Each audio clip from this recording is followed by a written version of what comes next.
오늘 새벽에 하나님께서 우리에게 주신 말씀은 역대상 12장 1절에서 마지막 40절까지 말씀입니다.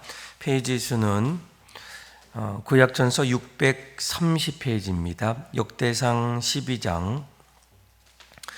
오늘 말씀이 조금 긴데요. 여러분들 집중해서 1절부터 40절까지 말씀 같이 교독으로 보도록 하겠습니다. 제가 먼저 읽겠습니다.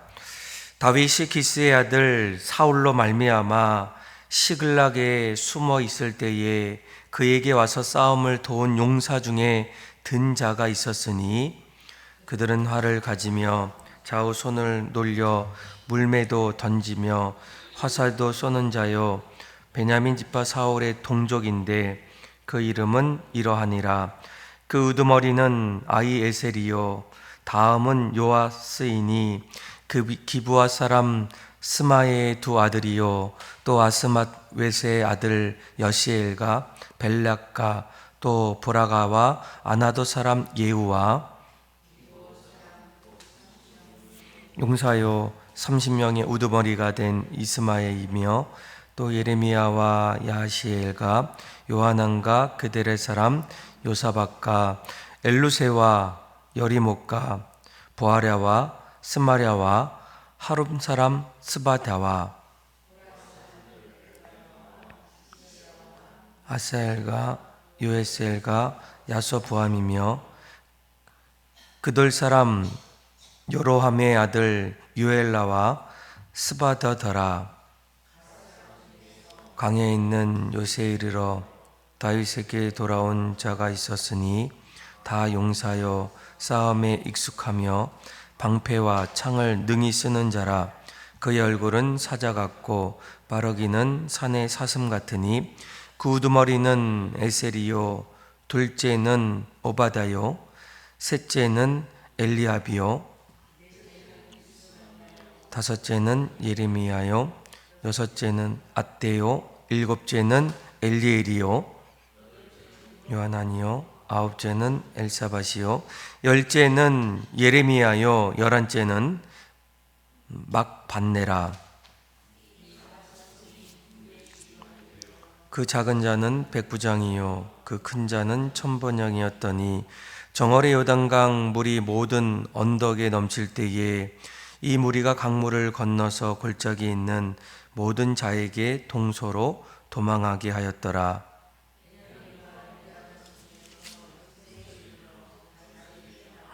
다윗이 나가서 맞아 그들에게 말하여 이르되 만일 너희가 평화로 내게 와서 나를 돕고자 하면 내 마음이 너희 마음과 하나가 되려니와 만일 너희가 나를 속여 내 대적에게 넘기고자 하면 내 선에 불의함이 없으니 우리 조상들의 하나님이 감찰하시고 책망하시기를 원하노라 하매 30명의 우두머리 아마셀을 감싸시니 이르되 다윗이여 우리가 당신에게 속하겠고 이새의 아들이여 우리가 당신과 함께 있으리니 원하건대 평안하소서.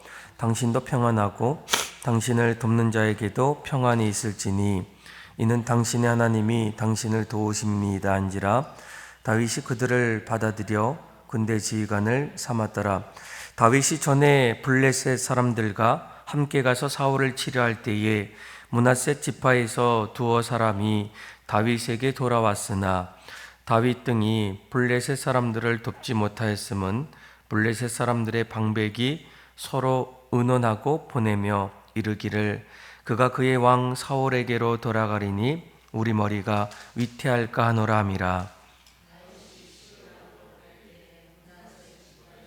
그에게 돌아온 자는 아드나와 요사박과 여디아엘과 미가엘과 요사박과 엘리올과 실레이딘이 다 므낫세의 천무장이라. 이 무리가 다윗을 도와 도둑대를 쳤으니 그들은 다 큰 용사요 군대 지휘관이 됨이었더라. 사람이 날마다 다윗에게로 돌아와서 돕고자 함이 큰 군대를 이루어 하나님의 군대와 같았더라. 싸움을 준비한 군대 지휘관들이 헤브론에 이르러 다윗에게로 나와서 여호와의 말씀대로 사울의 나라를 그에게 돌리고자 하였으니 그 수여가 이러하였더라.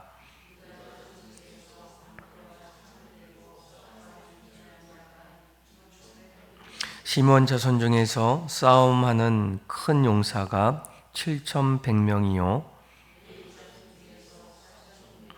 아론의 집 우두머리 여호야다와 그와 함께 있는 자가 3,700명이요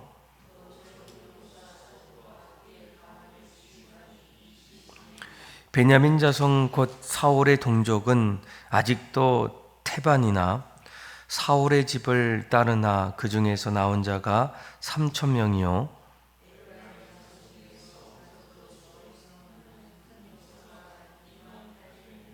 므낫세 반 지파 중에 이름이 기록된 자로서 와서 다윗을 세워 왕으로 삼으려 하는 자가 18,000명이요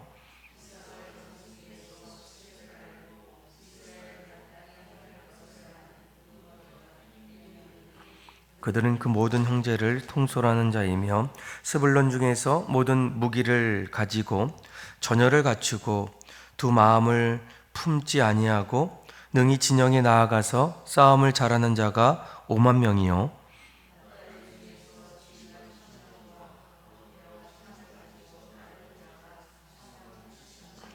단 자손 중에서 싸움을 잘하는 자가 2만 8,600명이요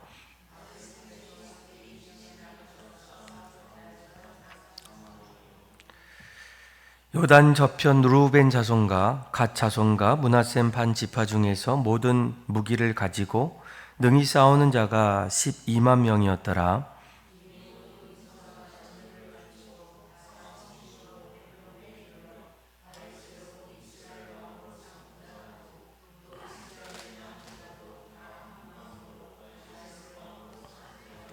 무리가 거기서 다윗과 함께 사울을 지내며 먹고 마셨으니 이는 그들의 형제가 이미 식물을 준비하였음이며 같이 읽겠습니다.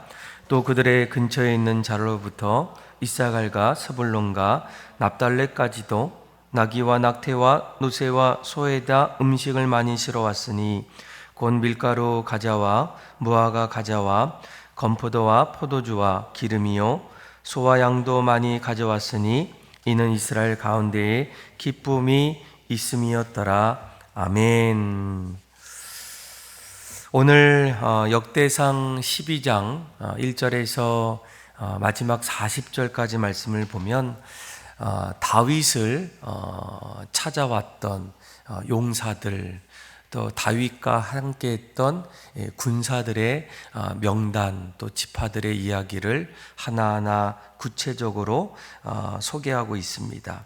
아마 1절부터 이제 말씀을 하나하나 읽어보면 다윗이 왕이 되었을 때 그들과 함께했던 이제 군사들의 어떤 소개와 명단도 있었지만 다윗이 가장 어려울 때 사울 왕으로부터 이제 도피를 하기 시작할 때 그때부터 그 주변에 함께했던 또 여러 용사들 또 군사들이 누구인지를 이제 하나하나 이제 소개하게 돼요. 조금 더 말씀을 좀 더 보시면 1절부터 이제 7절까지 말씀 속에 다윗이 1절에 이렇게 얘기하죠. 다윗이 기스의 아들 사울로 말미암아 시글락에 숨어 있을 때에 이렇게 얘기해요.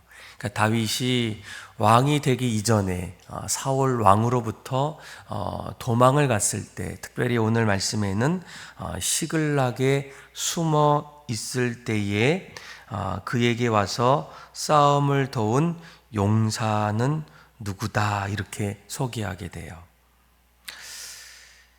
그리고 8절을 보니까 이제 8절에는 이제 시글락에 숨어 있었던 다윗이 어디에 있게 됩니까? 우리 한번 8절 한번 읽어볼까요? 시작. 갓 사람 중에서 광야에 있는 요새에 이르러 다윗에게 돌아온 자가 있었으니 다 용사요 싸움에 익숙하여 방패와 창을 능히 쓰는 자라. 그의 얼굴은 사자 같고 빠르기는 산의 사슴 같으니. 아멘. 그러니까 다윗이 광야 요새에 있을 때에 그들과 함께 그를 도왔던 용사들, 그 지파들을 하나하나 이제 소개하게 됩니다. 그래서 8절부터 계속 말씀을 읽어보면 그들과 함께 했던 갓 지파들, 그리고 베냐민과 또 유다 지파의 용사들, 16절은 베냐민과 유다 자손들, 그들이 요새에 이르러 다윗에게 나오매. 다윗이 요새, 광야 요새에 있을 때 이제 베냐민과 그리고 유다 자손들 중에 용사가 됐던 사람들을 소개하고, 또 19절 볼까요? 이제 19절 말씀을 보게 되면 19절에는 또 므낫세 지파들 가운데에 다윗과 함께 했던 그 용사들을 이제 하나하나 이제 소개하게 됩니다. 그리고 23절이죠. 23절 말씀을 보면 또 다윗이 어디에 이르렀을 때 싸움을 준비한 군대 지휘관들이 헤브론에 이르러 누구에게로 나옵니까? 다윗에게로 나오게 됩니다. 그리고 이제 38절부터 말씀을 읽어보면 온 이스라엘의 왕으로 이제 추대된 다윗을 이제 설명하게 돼요. 그러니까 오늘 말씀은 다윗이 이제 기름 부음을 받고 사울 왕으로부터 도피를 당하고, 그리고 나중에는 이스라엘의 왕이 되기까지 그들 곁에서 함께했던 용사들이 누구였는지를 오늘 역대상 12장 말씀을 통해서 하나하나 확인해 볼 수가 있어요. 그런데 우리가 오늘 말씀을 하나하나 읽으면서 다윗이 왕이 될 때에는 당연히 그 다윗을 중심으로 그 나라의 백성들 가운데에 가장 뛰어났던, 또 그를 돕고 그와 함께 할 수 있는 그런 군사들이 다윗 주변에 세워지는 것은 당연한 일이라는 거예요. 그런데 우리가 한 가지 주목할 것은 무엇입니까? 다윗이 아직 왕이 되기 이전에, 그리고 특별히 사울 왕으로부터 도피를 당하고 있었던, 그러니까 쫓김을 당하고 도망 다니는 가장 어려운 순간에도 이 다윗 주변에는 다윗과 함께하는, 그와 싸움을 도울 수 있는 용사들이 하나하나 붙기 시작했다라는 거예요. 때로는 베냐민 지파들, 또 유다 지파들, 갓 지파들, 그리고 므낫셋 지파들이 가장 뛰어났던 용사들이 다윗 곁에서 다윗과 함께 모든 일들을 감당하는 그런 모습들을 우리가 확인해 볼 수가 있다라는 거예요. 아마 오늘 이 말씀을 통해서 우리가 하나하나 바라봐야 될 것은 무엇입니까? 여러분, 우리가 잘 될 때에는 소위 세상 사람들이 뭐랍니까? 사람들이 붙기 시작해요. 내가 부족함이 없고 오히려 많은 것을 누릴 수 있을 때는 얘기하지 않아도 나와 함께 할 수 있는, 또 내 곁에는 나와 함께 모든 일들을 감당하기를 원하는 그런 사람들이 붙기 시작하지만, 반대로 어려울 때는 어떻겠습니까? 늘 부족하고 또 아무것도 없을 때에는 그 곁에 내가 많이 있을 때보다는 사람들이 많이 붙어 있지 않은 것을 보게 된다는 거예요. 왜일까요? 부족하고 또 아무것도 없을 때는 그 곁에서 무엇을 할 수 있을까? 또 무엇을 얻을 수 있을까? 이런 모습들이 얼마나 많이 있겠습니까? 그런데 다윗의 삶의 자리에는 그러지 않았다는 거예요. 오히려 부족할 때에도 그를 도왔던 용사들, 함께하기를 원했던 용사들.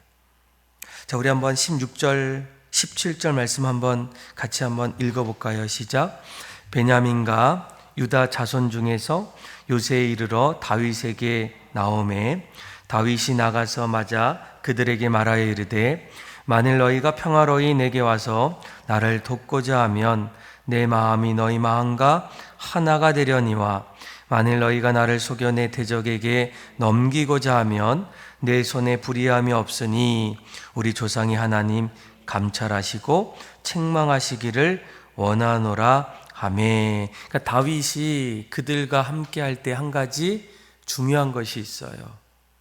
연약할 때에도 또 아무것도 없을 때에도 다윗과 함께 하려는 그 사람들에게는 무엇보다도 서로의 마음이 하나가 되어야 된다는 거예요. 함께하고 있을 때에도 바라보는 방향이 다르면 어떻습니까? 결국은 서로가 나눠질 수밖에 없어요. 앞을 향해서 가야 하는데 나와 함께하는 사람은 자꾸 뒤쪽을 바라봅니다.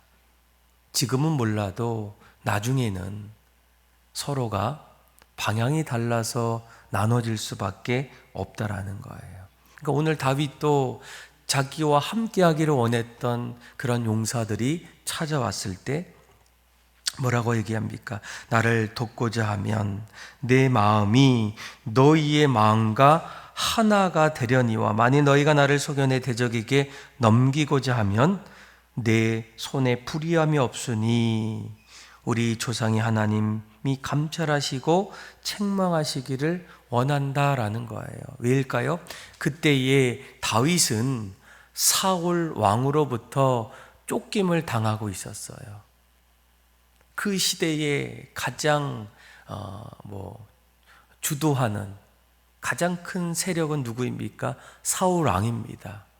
왕의 명령을 통해서 사울 왕을 잡고자 했기 때문에 누가 원수인지 누가 나의 동역자인지 다윗은 알 수가 없었다라는 거예요. 그런데 중요한 것은 다윗이 늘 하나님 마음을 품고 하나님께서 자신에게 기름 부음을 주시고 언젠가는 왕이 되기를 이렇게 준비할 때 하나님께서 어떻게 하십니까? 그의 곁에 함께 할 수 있는 동역자들을 보내주신다라는 거예요. 여러분, 우리가 하나님의 사역들을 감당할 때 한 가지 꼭 기억하기를 원합니다. 내가 있는 그 자리에서 왜 나 혼자일까? 왜 아무도 없을까? 어쩌면 다윗처럼 처음에는 그런 마음을 가질 수도 있어요. 그런데 오늘 말씀을 보게 되면 다윗이 풍족하고 환경이 좋을 때에만 그와 함께하는 그 용사들이 있는 것이 아니라 가장 어려울 때, 그가 시글락에 도피할 때에도, 광야 요새에 있을 때에도 어떻게 합니까? 하나님께서 그와 함께할 수 있는 그런 동역자들을 보내주셨다라는 거예요. 그래서 여러분, 무엇보다도 우리가 함께하는 그 자리에는 가장 중요한 것은 나와 그 일을 같이 하는 동역자들이 같은 마음을 품고 있는가라는 거예요. 우리가 예수님의 길을 걸어갈 때에도 사도 바울이 우리에게 뭐라고 합니까? 너희에게 이 마음을 품으라. 곧 그리스도 예수의 마음이니. 그러니까 우리 안에 그리스도의 마음을 함께 품지 않으면 이 같은 교회 안에서 같이 섬기고 있어도 점점 서로가 불편하고 어려움을 겪을 때가 있고 나중에는 그 길을 같이 가지 못할 때가 많다는 거예요. 아마 사도 바울이 빌립보 교회 성도들을 향해서 이야기할 때 유오디아와 순두계라는 오늘날 보면 그 교회의 여선교회 회장 같은 그런 일들을 감당하는 그 두 사람에게 사도 바울이 뭐라고 합니까? 같은 마음을 품으라는 거예요.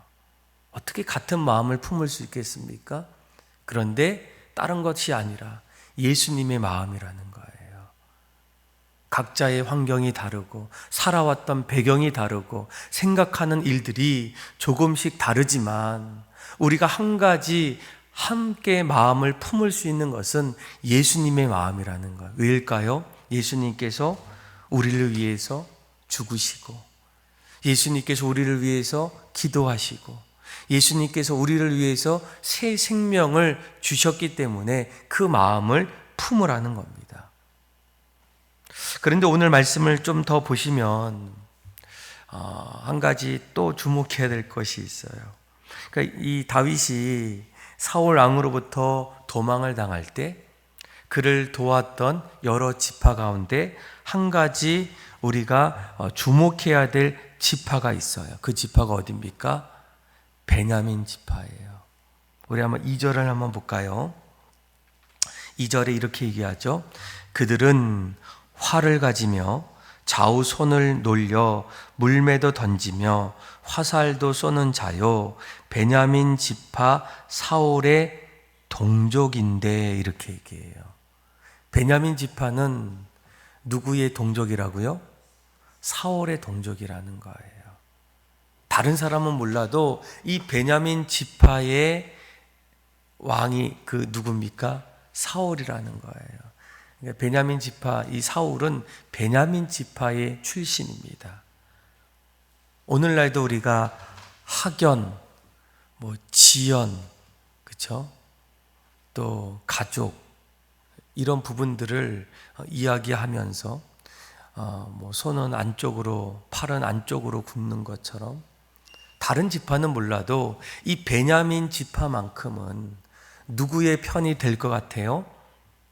사울 왕의 편이 될 수밖에 없겠죠. 그런데 오늘 본문을 보니까 사울의 동족이었던 이 베냐민 지파까지도 다윗의 용사가 되었던 사람들이 있다는 거예요. 놀랍지 않습니까? 그런데 그 이유가 무엇일까? 그러니까 오늘 본문을 읽으면서 우리가 가장 주목해야 될 말씀은 18절이에요.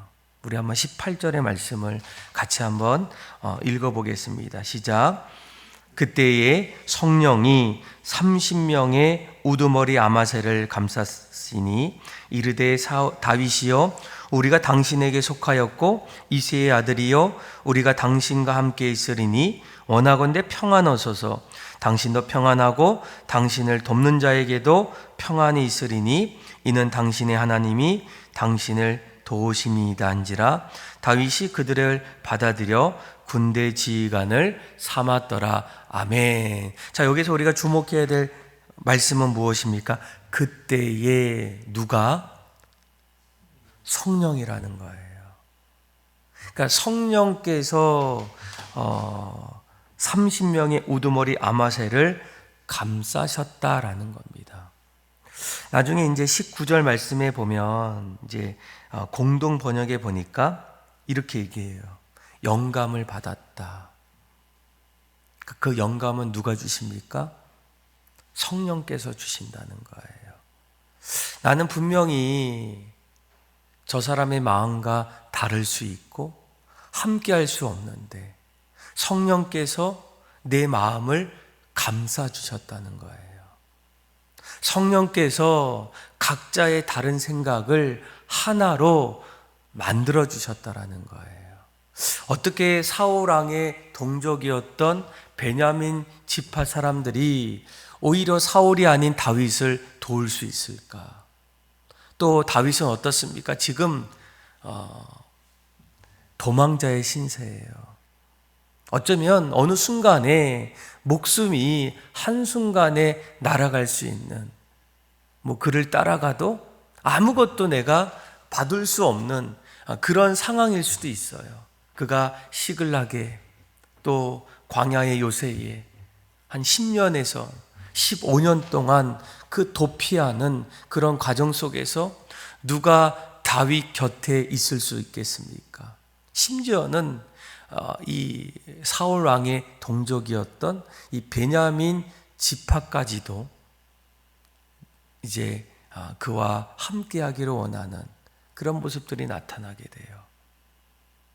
이해할 수 없었지만 오늘 말씀을 보니까 성령께서 그들의 마음을 감싸주시고 그들이 다윗과 함께하기를 원하는 그런 마음을 허락해 주셨다라는 거예요. 여러분, 우리가 여러 가지 주님의 귀한 사역들을 감당할 때 때로는 인간의 생각으로는 어떻습니까? 내 곁에는 아무도 없는 것 같아. 마치 내가 다윗처럼 도망자가 되어서 초라해 보이고 또 주변에 나를 도와줄 사람들이 없는 것 같기도 합니다. 그런데 우리가 오늘 이 말씀을 잘 보셔야 돼요. 다윗도 그랬지만 성령께서 그 주변의 사람들의 마음을 어떻게 하셔요? 감싸셔요. 예, 영감을 받게 하십니다. 가서 도우라는 거예요. 함께 하라는 거예요. 이런 일들이 일어나기 때문에 교회가 세워지고 공동체가 세워지고 하나님 나라의 사역들이 계속적으로 이루어질 수 있습니다. 아마 우리 교회도 이제 모든 교회가 그렇지만 이제 여름이 되면 여름 사역들이 시작이 돼요. 성경학교, 또 수련회, 또 여러 가지 일들이 일어날 때 때로는 우리 인간의 생각으로는 주변에 함께 할 수 있는 사람이 없는데 다들 바쁘고 또 각자 일들이 얼마나 소중하겠습니까? 그렇지만 하나님께서 어떻게 하신다고요? 그 바쁘신 분들, 또 각자 일들을 감당하는 그들의 마음을 감싸 주신다는 거예요. 함께 할 수 있도록, 그 비전을 함께 세워나갈 수 있도록 같은 마음을 품게 하시면 그 일들을 함께 도울 수 있다는 거예요. 아마 모든 교회들이 다들 고민합니다. 성경학교를 해야 하는데 또 수련회를 해야 하는데 아마 저희 교회도 이번 또 청소년 수련회가 한 여섯 교회가 연합해서 저희 교회에서 이제 미자리 교회, 또 어려운 교회, 또 수련회 하기 힘든 그런 교회들을 초청해서 같이 수련회를 할 때에 사실은 도와줄 분들이 상당히 많이 필요합니다. 교사들도 필요하고 또 식당에서 봉사할 수 있는 사람들, 또 가르치는 사람들, 도움의 손길이 많이 필요해요. 때로는 이런 분들이 없으면 감당할 수 있을까라는 마음도 있지만 우리가 오늘 이 말씀을 가지고 생각해 보면 어떻습니까? 하나님께서 반드시 시글락에 숨어 있을 때에도 또 광야 요새에 있을 때에도 베냐민 지파, 갓 지파, 또 유다 지파, 그리고 므낫세 지파의 용사들을 다윗에게 보내주신 것처럼 하나님께서는 하나님의 비전을 마음에 품고 나아갈 때 반드시 그 자리에는 함께 그 비전을 이룰 수 있는 동역자들을 붙여주신다라는 거예요. 여러분, 교회가 사람이 없어서 사역을 못하는 것이 아니라 무엇 때문입니까? 비전을 품지 못해서 그 일들을 하나하나 시작하기가 어렵다라는 거예요. 그러니까 비전을 품고 기도하고 그 일들을 감당하면 어떻습니까? 하나님이 한 사람 한 사람의 마음에 성령으로 감싸주시고 그 사람을 보내주시고 그 비전들을 이루어 나가는 것이 바로 하나님 사역의 원리라는 거예요. 저와 여러분들이 오늘 말씀을 꼭 기억해서 함께 기도할 때 하나님 우리에게 주신 그 비전들을 이루어 나갈 수 있도록 동역자들을 보내주시고 함께 할 수 있는 사람들을 붙여주시고 성령께서 누군가를 감싸주셔서 날마다 그 안에서 생명을 살리고 하나님 나라를 세워나갈 수 있는 저와 여러분들의 삶이 다 되기를 주님의 이름으로 축원합니다. 기도하겠습니다. 하나님 아버지 감사합니다. 오늘 말씀을 통해서 하나님 어려울 때에든 또 풍족할 때에든 무엇보다 하나님 나라의 비전을 품고 나아갈 때 성령께서 감동케 해주셔서 그 비전들을 이뤄 나갈 수 있는 용사들을 보내주시고 또 그 용사들을 통해서 하나님의 나라를 함께 세워나갈 수 있는 그런 비전의 사람들로 우리를 삼아 주옵소서. 생명이 살아나게 하여 주시고 또한 하나님께 돌아오는 일들이 나타나게 하여 주시고 하나님의 영광이 그 안에 넘쳐나게 하여 주옵소서. 그렇게 역사하신 하나님을 찬양하며 예수님의 이름으로 기도합니다. 아멘.